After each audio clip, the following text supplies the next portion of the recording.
오늘도 값없이 베풀어 주시는 주님의 끝없는 은혜를 누리며 승리하는 군민의 모든 분들이 되기를 소망합니다. 유대인들은요, 율법적인 선민의식을 가지고 살아가고 있습니다. 그러한 사람들은 늘 심판의 자리에 앉아 있지요. 그 심판의 자리에 앉는 것은요, 주님이 하셔야 될 일, 또 주님의 자리를 넘보는 일입니다. 자신이 옳다고 생각하는 사람들은요, 그 생각이 강하면 강할수록 다른 사람을 판단하는 경향도 강해질 수밖에 없지요. 자신의 기준에서 다른 사람의 구원 여부를 판단하기 때문입니다. 근데 그것은 주님이 하셔야 될 일을 넘보는 거예요. 즉, 자신이 할 일이 아닌 것을 넘어서서 잘못을 하고 있다라고 하는 겁니다. 우리 곁에 있는 이들은요, 우리가 판단하고 정죄하고 심판하라고 붙여준 이들이 아닙니다. 그들은 사랑하고 섬기고 돌보도록 붙여주신 사람들인 거지요. 그러니까 그들을 대할 때에 우리는 주님을 대하듯이 겸손한 마음으로 대해야 되고요. 또 그들의 필요를 채우기 위해서 힘써야 합니다. 따라서 자신의 기준에서 다른 사람들을 평가하고 판단하는 것, 정죄하는 것은 주님께 이미 심각한 죄를 짓고 있는 거죠. 문제는 거기서 그치지 않습니다. 주님 앞에서 흠잡기 어려울 정도로 의롭게 사는 사람들이 없진 않을 거예요. 그런데 그 사람이라 할지라도 다른 사람을 심판하는 일은 바로 죄라고 하는 겁니다. 또한 그 정도로 이렇게 사는 사람이 과연 존재할까요?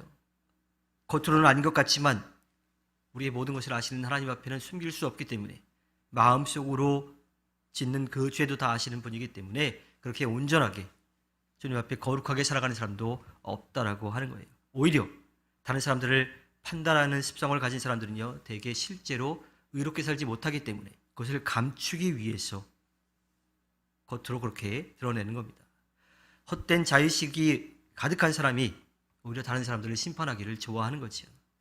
그것은 자신의 불의함을 감추기 위한 수단인 겁니다.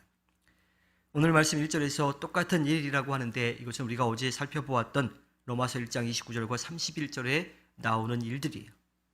할례받은 유대인으로서 율법을 잘 알고 또 항상 읽고 있지만 실제로 사는 것은 이방인들과 다르지 않아요. 오히려 더 이방인들보다 악하게 살아가는 경우가 더 있는 거죠.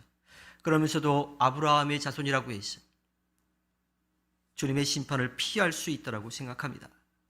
사도 바울은 이것은 큰 착각이요 오산이라고 말하죠. 사실 그것에 대해서 부정하는 것은요, 유대인들의 신앙을 또 그들의 자존심을 건드리는 일입니다. 공격하는 일이지요. 세례 요한도 그랬고 예수님도 그랬어요. 그런데 사도 바울은요, 사실 예수님과 세례 요한이 그렇게 유대인들을 공격한 것 때문에 예수님을 믿는 사람들을 핍박했었는데, 그들을 박해했었는데 이제는 사도 바울 그 자신이 그렇게 주장하고 있습니다.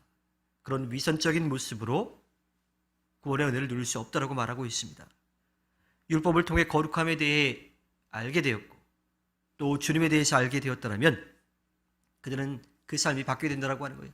주님을 예배하면서도 그들의 마음속에는 언제나 위선으로 가득 차 있다고 하는 겁니다. 그들의 이성은 망가지고 마음은 어두워져서 부정한 생각과 태도로 그렇게 살아가고 있다고 하는 거예요. 그들은 왜 그렇게 살아갈까요? 사도 바울은 그것을 주님을 우습게 여기고 또 주님의 선한 성품을 하찮게 여기는 증거라고 말합니다.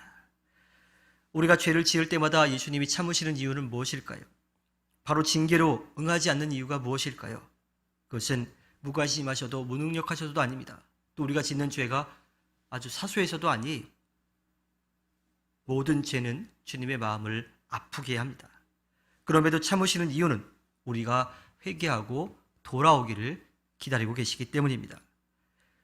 사도 베드로는요, 베드로후서 3장 9절에서 어떤 이들이 생각하는 것과 같이 주님께서는 약속을 더디 지키시는 것이 아닙니다. 도리어 여러분을 위하여 오래 참으시는 것입니다. 하나님께서는 아무도 멸망하지 않고 모두 회개하는 데에 이르기를 바라십니다라고 전하고 있습니다. 그런데 이성이 망가지고 또 마음이 어두워진 사람들은요, 주님의 그 마음을, 그 오래 참으심을 오히려 죄를 짓는 빌미로 그렇게 삼습니다. 주님을 우습게 여기고 죄악을 일삼으면서도 언약 민족에게 약속해 주셨기 때문에 괜찮다라고 하는 그러한 착각 속에서 유대인들은 살아가고 있습니다. 그리고 주님의 자리에 앉아서 다른 사람들을 심판하고 정죄하는 거지요. 그것은 많은 유대인들이 당시에 가지고 있었던 영적 허위이고 위선이었습니다. 사도 바울은 자신이 그렇게 살아왔기 때문에 누구보다도 그것을 잘 알았어요.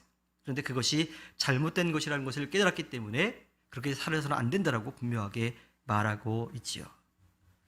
사도 바울은 그 일들에 대해서요, 마지막 심판의 날에 주님의 징계를 받을 일들을 계속 쌓고 있다라고 말하고 있습니다.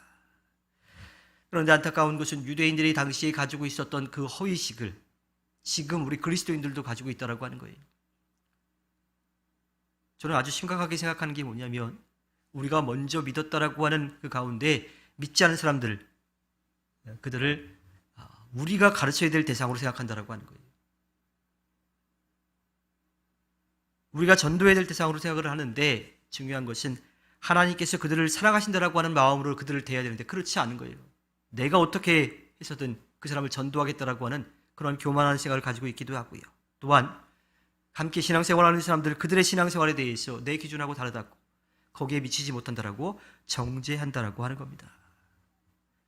믿음이 좋고 구원의 확신이 강화되는 사람일수록 오히려 더 정죄하는 마음들이 더 커집니다. 그런 사람일수록 주님의 자리에 앉아서 다른 사람들을 심판하고 정죄하려고 해요. 그러기를 좋아하지요. 사실 스스로 의롭다고 생각하는 사람들은 신앙생활에 있어서 굉장히 열심입니다. 근데 그 열심이 자식의 만족이고 다른 사람들을 판단하는 기준으로 삼고 있다라고 하는 거예요. 사랑하고 섬기는 일, 또 다른 사람들을 위해 기도하는 일, 그것이 마음과 생각, 또 입술과 행실이 하나가 되어야 합니다. 사도 바울은 잘못된 길을 걸어갔던 것을 그가 깨닫고 돌이켰어요. 그리고 그 길이 얼마나 잘못된 길인지를 분명하게 알았어요. 그래서 사도 바울은 유대인들을 향해서 그들이 가야 될 길이 어떠한 길인지를 분명하게 말하고 있지요. 알고 있는 것과 실제로 삶에서 드러나는 일이 다르지 않고 하나가 되어야 된다고 하는 겁니다. 하나님 사랑과 이웃 사랑이 함께 가야 하는 거지요. 주님께서 허락해 주신 오늘 하루를 살아갈 때 구원의 은혜를 겸손히 인정하고 우리 곁에서 함께 살아갈 수 있도록 허락해 주신 그들을 사랑하고 섬기며 오늘도 주님께 기쁨을 드리는 꿈미래 모든 분들이 되기를 주님의 이름으로 부탁드립니다. 기도하겠습니다.